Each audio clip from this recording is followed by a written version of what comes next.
A reminder that today is Sunday, so we do two parts. We're going to do the first part of Tanya, and then yesterday's class, and then today's class. Welcome to Tanya Today. I'm Rabbi Ronnie Fine, coming to you from Chabad Zichron Kadeshim in Montreal, Canada. It's a privilege and a pleasure to share with you the Tanya. And we welcome, like we do every day, Julie is with us in Florida. Erica, shalom to you in Norway. Miriam, welcome, shalom. And who else do we have with us? We have Odenya. Good morning. Darren is with us in the Philippines. Good evening. Andrea in Phoenix, bright and early. Very late. In Australia, we have June with us. Welcome. Davida and Liba, twin sisters in New York. Good tavach. Roy is with us in Mason City, Iowa. Welcome, Andrew, in Springfield.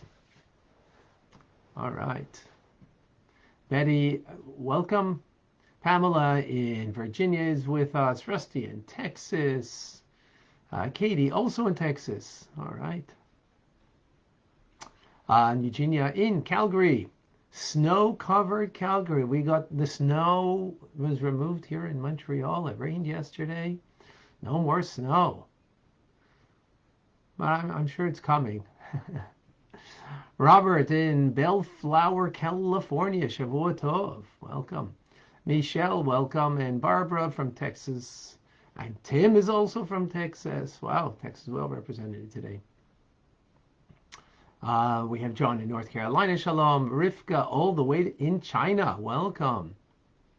Magoy, I don't know if I'm sure I pronounced that wrong, but welcome.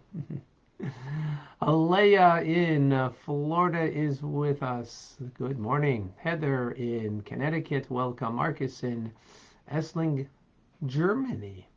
New place. Welcome. Shalom. Rob is with us. Robert. Fran in Florida. Good morning. Clem in Brisbane, where it's very late in Australia. And Joa in Brazil, welcome. Good morning to Robert. Okay. We have Vilma and Jeffrey, Tim, Elizabeth, Sarah. Welcome. Instagram. We have Avram from Turkey. McCoy in Peru. Samuel, Eliana, and others joining.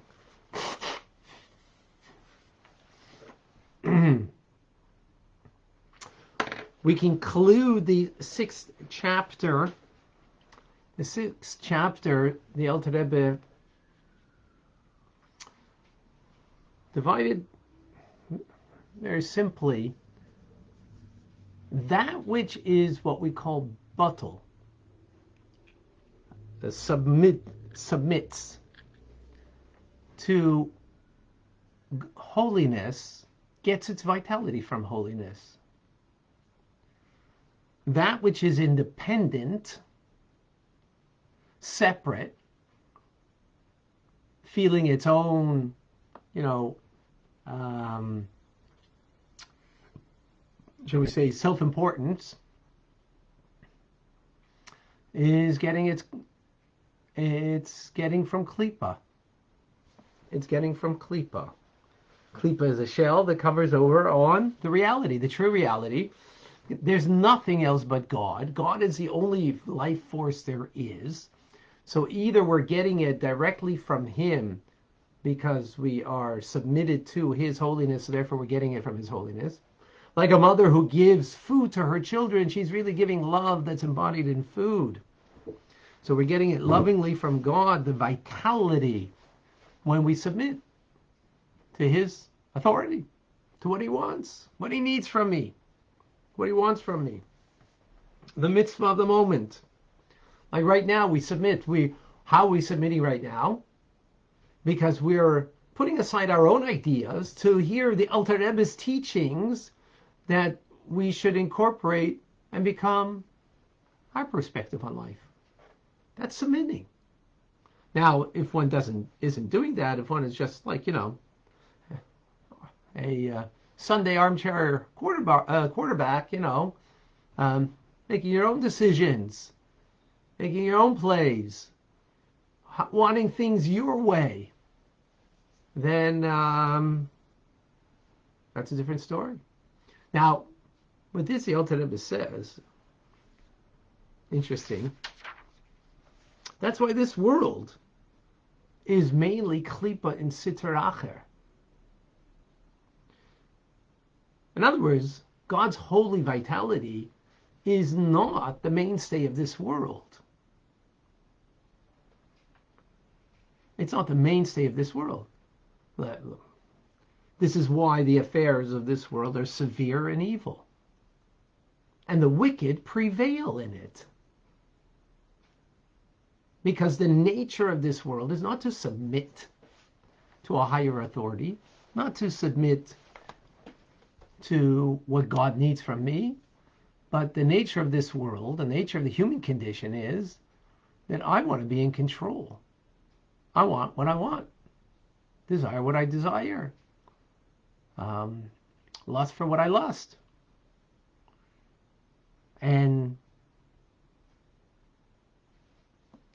But that's the nature of this world. That's why the wicked will prevail in it, because the nature of this world is not, at least openly, in a revealed manner, submitting,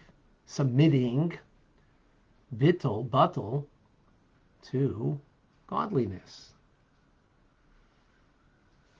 Now, the Alter Rebbe says in a note that we shouldn't make a mistake that in all of the wicked ways of the wicked and that they prevail in this world, and that this world is severe and evil, the nature of this world, right?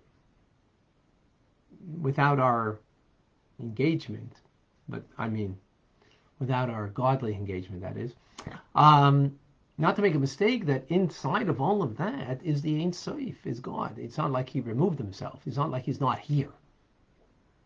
But he's in exile. In a great exile. In a great exile. So the Alter Rebbe says, therefore, the klipas, which is that shell that covers over on the holiness of and the true presence of God, as we just said, that even in the most evil, action, inside there very deeply is the power of the Ein Sof, of the limitlessness of God. It's completely covered over in this shell. So in this shell that we're talking about, this klipa that we're talking about, there's two categories, one lower than the other. The lowest category is what we call shalish klipas atmeyas. There are three completely unclean and evil klipa. They don't contain good in it. From Yecheskel's vision of the divine chariot, where he describes the forces that conceal godliness, he conceals it with a windstorm, with a great cloud, and a flaring fire. Three holy unclean klipas. And they give rise to all of the negative prohibitions of the Torah, all of the evil that there is, all of the non-kosher animals, for example, or vegetation that isn't, and the rabbinic offshoots.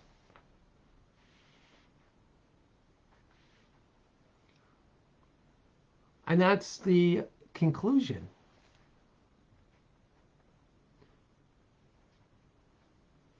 of chapter